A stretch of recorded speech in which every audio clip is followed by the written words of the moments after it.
अस्सलाम वालेकुम my YouTube family, welcome to my YouTube channel. आज मैं अपने चैनल पर बहुत ही शानदार और बहुत ही इजी पूरी पराठा की रेसिपी लेकर आई हूँ। आप लोग भी ये रेसिपी ज़रूर ट्राई कीजिएगा। बहुत ही इजीली ये पूरी पराठा घर में बन के तैयार हो जाता है। बस स्टेप बाय स्टेप वीडियो को फॉलो कीजिएगा तो शानदार सा ये पूरी पराठा आप भी तैयार कर सकते हैं। ये वही पूरी पराठा है जो हम बारबेक्यू के साथ अक्सर रेस्टोरेंट में जाके खाते हैं। और अगर अब तक मेरे चैनल को सब्सक्राइब नहीं किया है, चैनल को सब्सक्राइब कर दें, बेल का आइकन भी प्रेस कर दें ताकि हर आने वाली वीडियो आपको मिल सके। रेसिपी स्टार्ट करते हैं। बिस्मिल्लाहिर्रहमानिर्रहीम। सबसे पहले मैंने यहाँ पर 3 कप मैदा और 1 कप रेगुलर आटा यूज़ किया है। यहाँ पर इसमें 1 टीस्पून सॉल्ट और 3 table spoon dry milk add करके इसे अच्छी तरह मिक्स करके और एक सॉफ्ट सी डो तैयार कर ली है। डो तैयार करने के बाद थोड़ी देर के लिए इसको रखा और उसके बाद अगेन इसे अच्छी तरह से हाथों की मदद से गूंदा है और ये डो अब तैयार है। इसके बाद हम इसके पराठे के लिए हम इसके पेड़े बनाएंगे और इसे हम रफली बेल के इसके ऊपर घी अच्छी तरह से हर तरफ फैलाकर और इस पे हम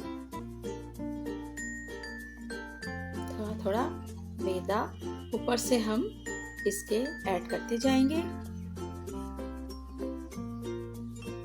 इसके बाद हम इसे फोल्ड करेंगे। जो हम स्क्वायर पराठा बनाते वक्त फोल्ड करते हैं, बिल्कुल उसी अंदाज में हम इसे फोल्ड कर देंगे और फिर इसके बाद 5 से 10 मिनट के लिए रखेंगे। ये देखिए इसको किस तरह से फोल्ड कर रहे हैं।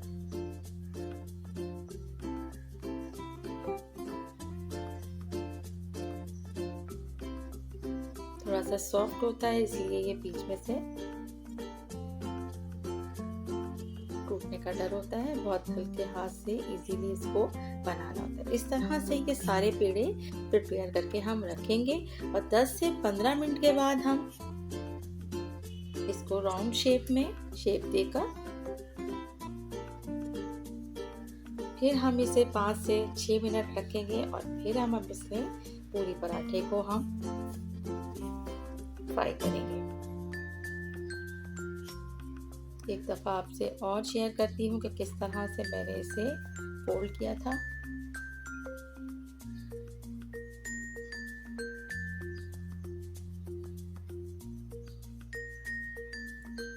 याद रखिएगा इसके ऊपर हम घी ही स्प्रिंकल करेंगे और ड्राई मैदा भी लाजमी हम इस पे ऐड करेंगे। अच्छी तरह से इसे हर तरफ से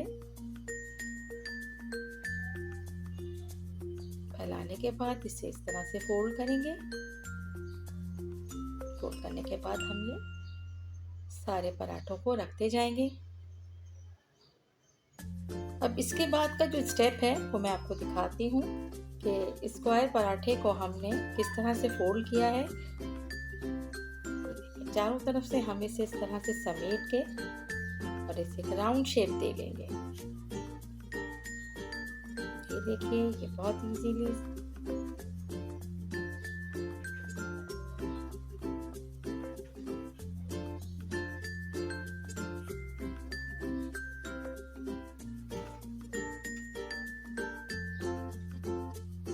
जितनी देर हम इसे रखेंगे ये और ज़्यादा सॉफ्ट हो जाएगा।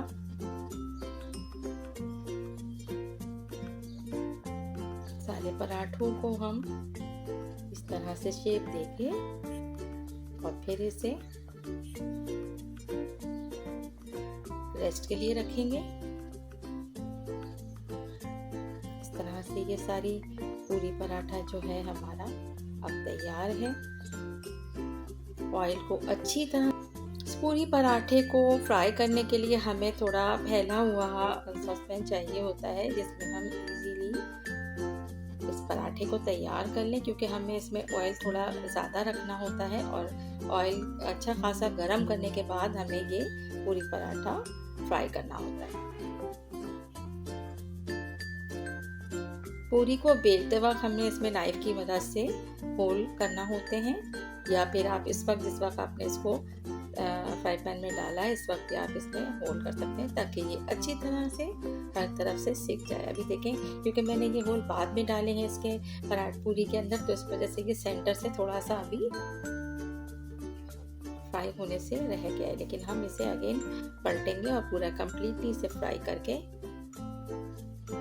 आपको दिखाएंगे।